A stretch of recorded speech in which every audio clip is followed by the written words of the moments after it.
Good morning बच्चों। आज हम आवेश के क्वांटीकरण के सिद्धांत के बारे में बात करेंगे। आवेश के क्वांटीकरण के सिद्धांत के बारे में बात करने से पहले मैं एक साइंटिस्ट के बारे में बात करूंगा जिनका नाम था R.A. मिलिकन। क्या नाम था? R.A. मिलिकन। R.A. मिलिकन नामक वैज्ञानिक ने बहुत सारे प्रयोग किए, लेकिन उनमें एक प्रयोग बहुत ही कारगर हुआ और एक प्रयोग में उनने देखा कि जब वो पानी के किनारे बैठे हुए थे, है ना, पानी के किनारे कहीं पर स्थिर जल था, स्थिर जल के किनारे बैठे हुए थे, उस पानी पर कुछ तेल की बूंदें तैर रही थी, है ना। जब वो तेल की बूंदों को उन्होंने देखा कि तेल की बूंदें पानी के ऊपर तैर रही हैं, तो उन्होंने एक लकड़ी से उनको पीटा, जिससे वो बूंद टूट गई और कई विभिन्न छोटी छोटी बूंदों में क्या हो गई? विभक्त हो गई, है ना। इस प्रकार उन्होंने देखा कि जो तेल की बूंदें थी वो क्या हो गई? टूट गई, लेकिन समाप्त नहीं हुई। तो उन्होंने क्या कहा? उन्होंने कहा कि आवेश को कभी भी उसके द्रव्यमान से अलग नहीं किया जा सकता। ठीक है, आवेश अपने आप में पूर्ण गुणज होता है। आवेश को कभी भी उसके द्रव्यमान से अलग नहीं किया जा सकता। किसी वस्तु में द्रव्यमान हो ये जरूरी नहीं, लेकिन आवेश के साथ उसका द्रव्यमान हमेशा होता है। ठीक है, तो आवेश के क्वांटीकरण के सिद्धांत को प्रतिपादित करने में उनका बहुत बड़ा हाथ रहा। ठीक है, आवेश का क्वांटीकरण का सिद्धांत क्या कहता है? इस सिद्धांत के अनुसार क्या बोला है कि प्रकृति में कुल आवेश सदैव एक निश्चित न्यूनतम मान का पूर्ण गुणज होता है ना। या फिर हम क्या कह सकते हैं कि किसी वस्तु पर आवेश न्यूनतम आवेश का पूर्ण गुणज होता है। ठीक है, बोले सर ये चीजें समझ में नहीं आ रही। ठीक है, अब देखो, अब बहुत अच्छे से आपको ये चीजें समझ में आएंगी। देखो दोस्तों, हमने सोडियम और क्लोरीन के बारे में बात की थी, है ना। सोडियम पर हमने देखा था सोडियम का परमाणु क्रमांक कितना था? बोले सर 11 था। ठीक है, हमने क्या देखा था? नाभिक था। नाभिक में क्या था? न्यूट्रॉन और प्रोटॉन। इसके आसपास विभिन्न कक्षाओं में कौन गति कर रहे थे? बोले सर इलेक्ट्रॉन गति कर रहे थे। ठीक है, कितने? हम किसकी बात कर रहे हैं? सबसे पहले सोडियम की। किसकी बात कर रहे हैं? सोडियम की बात कर रहे हैं। ठीक है, सोडियम की बात कर रहे हैं। सोडियम गए तो पहली कक्षा में कितने? 2, है ना। और दूसरी में कितने थे? बोले सर दूसरी में थे 8, है ना। दूसरी में कितने हो गए? 8 हो गए। 8 और 2 कितने हो गए? 10, क्योंकि सोडियम के परमाणु क्रमांक कितना होता है? 11 होता है, मतलब इलेक्ट्रॉन भी 11 और प्रोटॉन भी 11। आखिरी में एक बचा, जिसको हमने क्या कहा? संयोजी इलेक्ट्रॉन या फिर फ्री इलेक्ट्रॉन या फिर मुक्त इलेक्ट्रॉन कहा। ठीक है, ये वाला। क्लियर? इसी प्रकार हमने क्या देखा? हमने क्लोरीन के लिए देखा था, है ना। क्लोरीन के लिए हमने क्या देखा था? क्लोरीन के लिए हमने देखा कि नाभिक था, है ना, उसमें न्यूट्रॉन और प्रोटॉन थे। ठीक है ना, उसकी विभिन्न कक्षाओं में कौन गति कर रहे थे? इलेक्ट्रॉन गति कर रहे थे। ठीक है, इलेक्ट्रॉन गति कर रहे थे।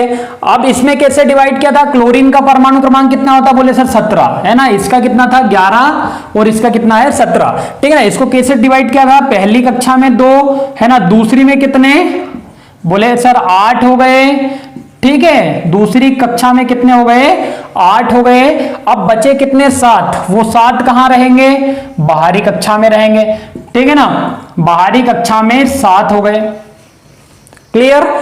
अब हमने किस प्रकार से इनको किया? बोले सर यहां पर जो सोडियम है उसको अपना अष्टक पूरा करने में कितने चाहिए? बोले 7 चाहिए, और 1 ये दे सकता है, तो इसने क्या किया था? 1 इलेक्ट्रॉन दे दिया था। देना आसान था, क्योंकि 7 किसी से लोगे तो क्या होगी? समस्या होगी। लेकिन 1 दे सकते हो, तो इसने क्या कर दिया था? 1 दान कर दिया था, जिससे इस पर कौन सा आवेश आ गया था? धनावेश आ गया था। और 1 इलेक्ट्रॉन दान किया था, तो मैंने लिख दिया 1 इलेक्ट्रॉन। कितना? 1 इलेक्ट्रॉन। ठीक है, इसके बाद में इसने, अब इसके पास फ्री संयोजी इलेक्ट्रॉन कितने? बाहरी कक्षा में कितने इलेक्ट्रॉन है? बोले सर 7 है, लेकिन इसको अपना अष्टक पूरा करने के लिए कितना चाहिए? 1 इलेक्ट्रॉन चाहिए, तो इसने ले लिया था। ठीक है ना, 1 इलेक्ट्रॉन ले लिया था, तो इस पर कौन सा चार्ज आ गया था? बोले इसने 1 इलेक्ट्रॉन अगर लिया किसी से, तो इस पर कितना चार्ज आ गया? बोले इस पर नेगेटिव चार्ज आ गया। और कितना इलेक्ट्रॉन लिया? 1 इलेक्ट्रॉन। ठीक है दोस्तों, प्रकृति का मूल कण होता है इलेक्ट्रॉन, इसी के कारण धनावेश आता है, इसी के कारण ऋणावेश आता है। जब कोई परमाणु इलेक्ट्रॉन त्यागता है तो उस पर धनावेश आ जाता है, और जब कोई परमाणु इलेक्ट्रॉन ग्रहण करता है तो उस पर ऋणावेश आ जाता है। ठीक है, बोले सर अब हम क्या कहें कि इस पर कुल आवेश कितना होता है ना, हमने लिखा आवेश, ठीक है, आवेश लिखा, आवेश बराबर है ना। अब ये यहां पे जरूरी नहीं है कि ये तो मैंने परमाणु बना लिए ना, सोडियम और क्लोरीन, इनकी जगह पर दो वस्तुएं भी हो सकती थी। किसी वस्तु से मैंने एक इलेक्ट्रॉन लिया है ना, तो एक इलेक्ट्रॉन हो जाएगा और उस पर धनावेश आ जाएगा। ठीक है, अगर किसी वस्तु को धनावेशित करना है तो उससे इलेक्ट्रॉन ले लो, एक ले लो, दो ले लो, तीन ले लो, तो यहां पर बढ़ते जाएंगे। ये एक लिखा है, अगर दो लेता मैं किसी वस्तु से तो यहां पर दो इलेक्ट्रॉन हो जाते। ठीक है, यहां पर तीन लेता तो तीन हो जाते। अब किसी वस्तु को अगर ऋणावेशित करना है तो उसे क्या दे दें, इलेक्ट्रॉन दे दें, है ना। तो इसको मान लो ये कोई वस्तु होती तो इसको मैंने एक इलेक्ट्रॉन दिया तो एक लिखा, दो इलेक्ट्रॉन देता तो दो लिख देता, तीन इलेक्ट्रॉन देता तो तीन लिख देता। समझ में आ गई मेरी बात, है ना। और ये जो 2 3 5 है ये क्या है, इलेक्ट्रॉनों की संख्या। तो कुल आवेश के बराबर में क्या लिखूंगा, अब ये जो आवेश है ये चाहे नेगेटिव हो या पॉजिटिव, कौन से हैं, स्थानांतरित, कौन से हैं, स्थानांतरित आवेश। तो मैंने लिखा प्लस माइनस। क्यों लिखा प्लस माइनस, क्योंकि यहां पर पॉजिटिव आया था, यहां पर नेगेटिव आया था। ठीक है, तो हमने लिखा प्लस माइनस, और यहां पर मैं लिखता हूं स्थानांतरित, स्थानांतरित आवेशों की संख्या, स्थानांतरित आवेशों की संख्या। ठीक है, स्थानांतरित आवेशों की संख्या, और इस स्थानांतरित आवेशों की संख्या में इंटू कर दिया मैंने, है ना। स्थानांतरित आवेशों की संख्या में इंटू कर दिया मैंने। ई क्या है यहां पर, न्यूनतम आवेश या फिर एक इलेक्ट्रॉन का आवेश, है ना। इसको क्या कह दिया मैंने, न्यूनतम आवेश या फिर एक इलेक्ट्रॉन का आवेश, है ना, फंडामेंटल चार्ज आवेश। ठीक, आ गई बात समझ में। बोले सर ठीक है, आवेश को हम किससे डिनोट करते हैं, बोले सर क्यू से डिनोट करते हैं, is equal two plus minus.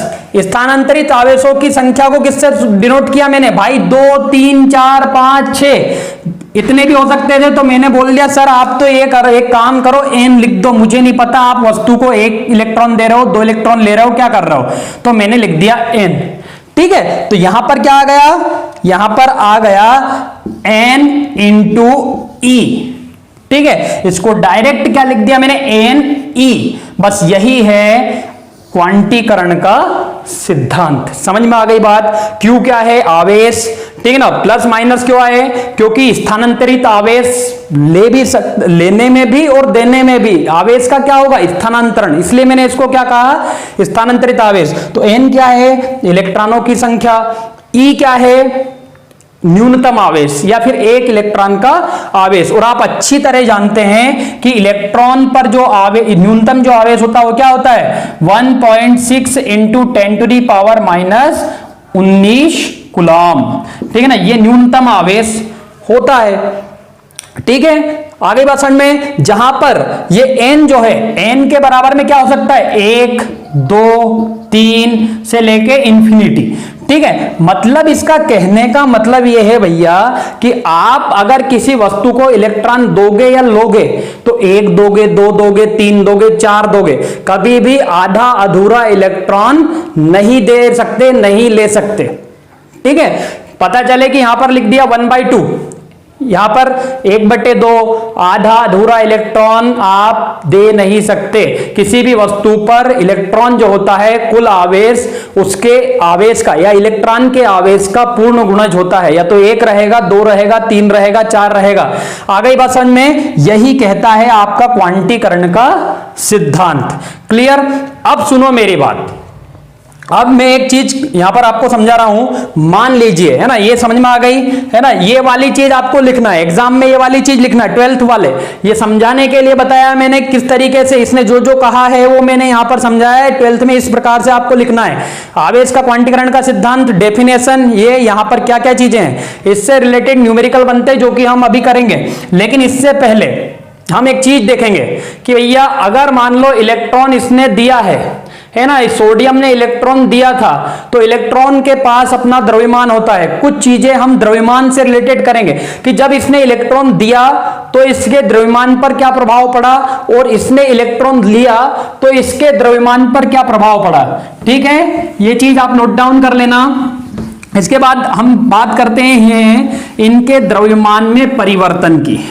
ठीक है, द्रव्यमान में परिवर्तन की बात करने से पहले सबसे पहले मैं आपको बता देता हूं कि जो आपका इलेक्ट्रॉन का द्रव्यमान होता है ना, इलेक्ट्रॉन का जो द्रव्यमान होता है, इलेक्ट्रॉन का द्रव्यमान क्या होता है ना, एक इलेक्ट्रॉन का द्रव्यमान, ठीक है, वो होता है 9.1 इंटू 10⁻31 kg, है ना, 9.1 गुणित 10 की घात -31 kg होता है इलेक्ट्रॉन का द्रव्यमान, है ना। प्रोटॉन का भी देख लें अपन, है ना, प्रोटॉन का द्रव्यमान होता है 1.67, है ना, पॉइंट के बाद में 2 अंक सेम रहते हैं, है ना, इंटू 10⁻27 kg। ठीक है, न्यूट्रॉन उदासीन होता है, इस पर चार्ज नहीं, है ना, उदासीन होता है, इस पर चार्ज नहीं होता, लेकिन इसका द्रव्यमान होता है। अभी मैंने क्वांटीकरण का सिद्धांत पढ़ाया है कि चाहे किसी वस्तु के पास में, चाहे किसी, है ना, वस्तु के पास में द्रव्यमान हो ना हो, है ना, मतलब आवेश के साथ हमेशा उसका द्रव्यमान होता है। ठीक है, चाहे उसके पास द्रव्यमान हो या ना हो। ठीक है, 1.67 इंटू 10⁻27 kg। ठीक है, ये आपके द्रव्यमान होते हैं, इलेक्ट्रॉन का द्रव्यमान, प्रोटॉन का द्रव्यमान और न्यूट्रॉन का द्रव्यमान। अब एक चीज से इसको समझते, उतार लेना इसको। देखो, 3 वस्तुएं हैं, मान लो ये एक वस्तु है जो कि उदासीन है। कैसी है? उदासीन है ना, उदासीन वस्तु। उदासीन का मतलब क्या है पता है आपको, कि प्रोटॉनों की संख्या और इलेक्ट्रॉनों की संख्या जब तक किसी परमाणु में बराबर होती है, जब तक किसी वस्तु में बराबर होती है, वो उदासीन होती है।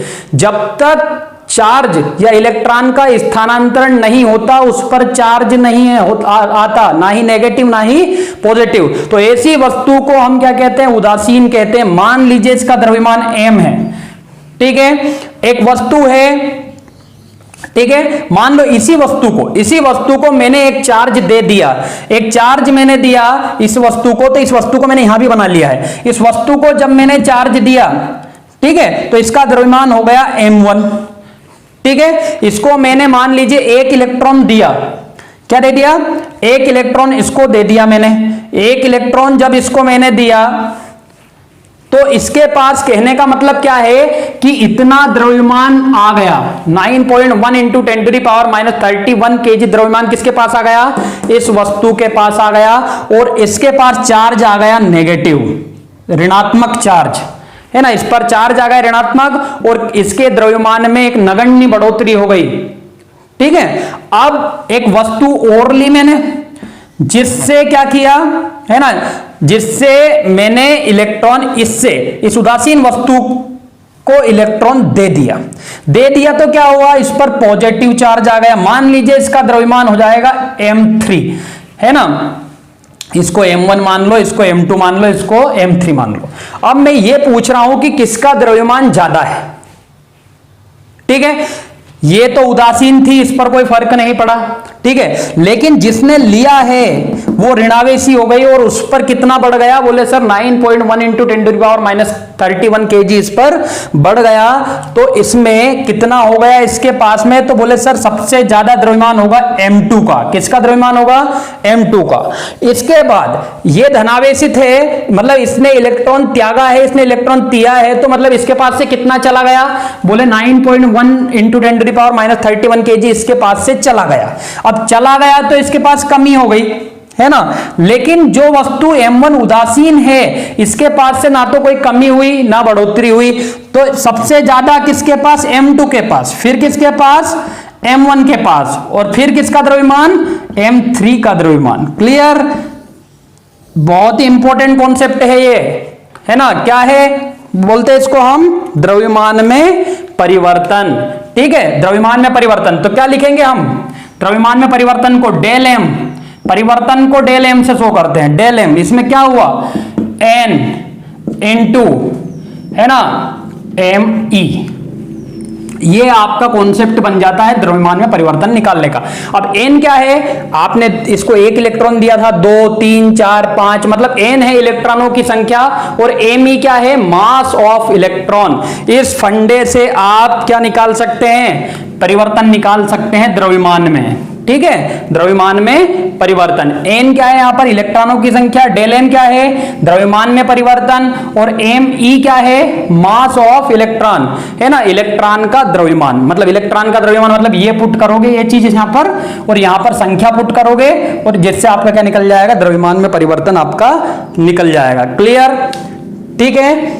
अब इसके बाद हम क्या करेंगे, कुछ कॉन्सेप्ट हैं, कुछ क्वेश्चन हैं, न्यूमेरिकल क्वेश्चन, जो कि किस पे बेस्ड है, आवेश के क्वांटीकरण सिद्धांत पर आधारित हैं, उनको हम क्या करेंगे, सॉल्व करेंगे।